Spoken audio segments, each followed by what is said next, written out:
This is John Cola with DiscountJuicers.com. Today we're going to juice in the Samson 9006 juicer. What we have here today is we have some carrots and apples, and we're going to juice the carrots first and apples first in the Samson juicer. Then we're going to take the pulp that is ejected from the juicer and then put it into the Wells press.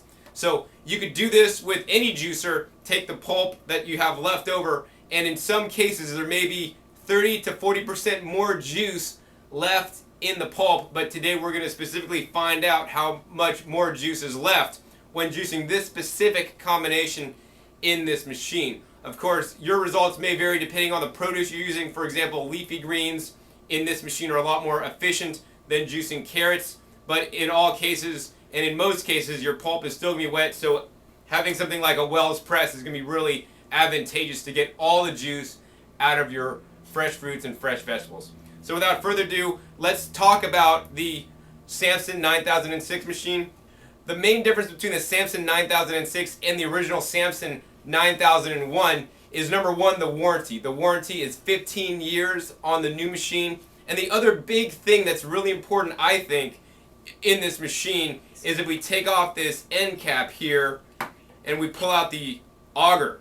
So this auger here is made out of the GE Ultim material, and this material is 8 times stronger than the auger on the Samson 9001. And not only is it stronger, but as you can see on this point, it has a stainless steel insert. And you know, I've talked to the manufacturers and I've told them many times that I hope they make the whole auger out of stainless steel.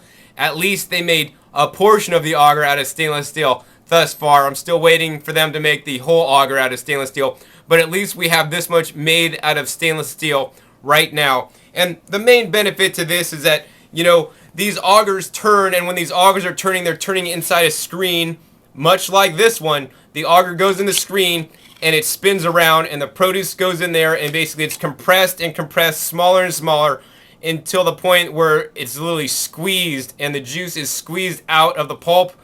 And as you can see, when it's in there, this part is a part that basically impacts with the stainless steel on the screen. Now, some other single auger juicers, you know, may get scratch marks on the auger where it connects with the stainless steel screen. I've seen that happen before, but with the Samson 9006, 9005, 9004, and 9003, and all those models, they're all the same except for the color of the machine. They're all the same.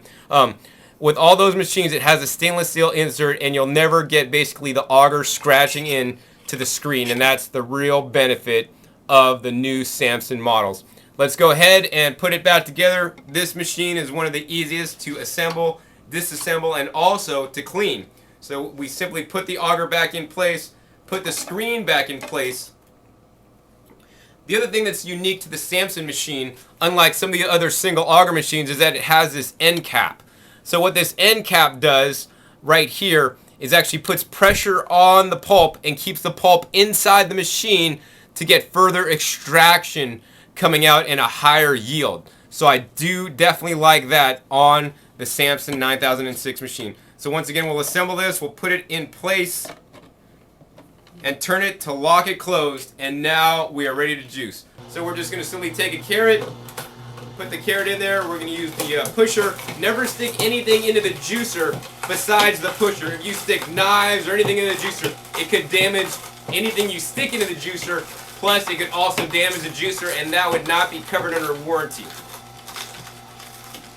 So as you can see, we simply juiced one carrot really quick and really easy.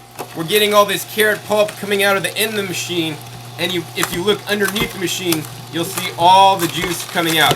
Now the Samson juicer does include a nice little screen to go on top of the collection cup if you don't like pulp in your juice, because with the Samson, as with most other juicers, it will put some level of pulp in your juice. So I always like to, you know, strain that out. Of course, if you do like pulp in your juice, you don't have to use the strainer. And you know, pulp is not necessarily a bad thing to have in your juice. You can mix it into your juice. It's just more of a preference thing. So we're going to continue to juice more apples in the Samson 9006 machine. Looks like it's doing a great job. See this pulp coming out? Still's got a little bit of juice in there, you know, and we're gonna find out in just 1 second. We're gonna use a Wells press to press out all the pulp and see how much more juice we get. All right, so we're continuing to juice now, and it looks like our collection cup is just about full. We're done probably juicing over 80% of the produce that we started with. Our pulp catch container still definitely got a ways to go before it gets full, but you can see down here our juice catch container is pretty much filled up. And you know, we have this screen on there, and when I pull this out, I like to put this the pulp catch container underneath, and you can see this screen is catching a lot of pulp. Now, you know, some juicers make more or less pulp than others. The single auger juicers tend to make a little bit more pulp than some other juicers, depending on the produce that's being juiced. So what I like to do is just shake this down a little bit. You'll get a little bit more juice out of it. And of course, you know, you can mix this pulp and the foam into the juice if you'd like. It's basically a texture thing. I don't like to have, you know, too much pulp in my juice. But you can see this container's full. Because we are and will be pressing out the juice, we're going to pour this juice into a measuring bowl to see how much yield we've gotten with the Samson, and then how much yield additional we're going to get out of the Wells press. So there you go, we got that in there, and next we're going to go ahead and continue juicing some more. So it looks like so far we have about 2 cups of juice by just juicing that volume of apples and carrots. Let's go ahead and turn the machine on. And this is a nice, slow, and quiet machine. And I do want to talk about being quiet. You know, I've had customers that, hey, John, that juicer that I've owned sounds like an airplane taking off in my kitchen. Well, you know, not so with the Samson. It runs at a low RPM, relatively quiet. So whether you live with a family and kids, a wife or girlfriend, boyfriend or husband, or have roommates, you know, you could wake up early in the morning and juice. And you know what? Unless they're super light sleepers, you're not going to wake them up when using a low-speed juicer like the Samson. So we just have a few more carrots of juice, then we'll be finished. And that was the last carrot. We're going to go ahead and let the juicer run for a second. The rest of the pulp is coming out, and the juicer is still extracting some of that juice. All right, so there is all the juice. Let's go ahead and pour this into the cup and see how much we made. So we made about 3 1/3 cups using the Samson 9006 juicer. So now we're going to press out the pulp that we just made in the Samson 9006 juicer, juicing carrots and apples with the Wells press. So first we're going to take this the screen that caught all the extra pulp. We're just going to tap this into the press bag. Now this is actually some pretty wet pulp here, and pretty fine pieces of pulp. Next we're just going to take all the pressings from the juicer, and if we tap this out, and if I do it right, look at that, one nice big glob of carrot apple pulp in the press bag. The next thing we're going to do that's very important is when we fold over this press bag, we want to make sure it folds over 4 folds, 4 complete folds, to make sure that the press bag is sealed properly. If the press bag is not sealed properly, the pulp is going to squeeze out one of the edges, and it's going to make a mess, and you're not going to get a lot of juice, and it's not going to be fun to clean it up. So you want to make sure you fold the press bag properly. So let's come to that side of the table and fold up the press bag. So it's very important to fold the press bag properly into 4 folds. Once again, we're going to mash this down a little bit into a nice square, which is the approximate size of the pressing area on the Wells press.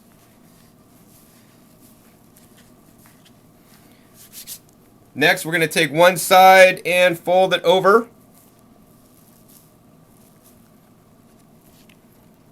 Then we're going to take the other side and fold it over, overlapping as much as possible.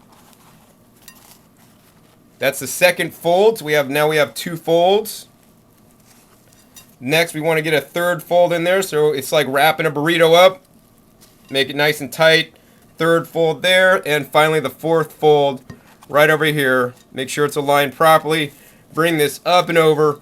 Make sure it's really tight. So now all we're simply going to do is we're going to take this press cloth with the pulp wrapped inside, with the seam side and the folded side down, so it basically will stay in place. And all we have to do now is jack up the press. Now, using the Wells press, is very efficient. This puts basically 4,000 pounds of pressure on this pulp to extract all the remaining juice out of this pulp. And we're going to compare how much more juice we get after using the pulp out of the Samson machine. Now, I do want to tell you that most juicers are not 100% efficient at getting the juice out of every possible single produce item. So you could take the juice pulp out of any juicer in this machine and get a percentage more juice. What we're doing today is carrots and apples, and we're going to see how much more juice we get. So you can see here the juice is starting to dribble out, and you know what? This juice that we're getting out of this machine is 100% pulp free. It's going to be nice and smooth and clean and taste really, really, really delicious. So you can see there, we're using the machine, using the jack, and literally pressing it up, 4,000 pounds of pressure onto that pulp, and all the juice is coming out.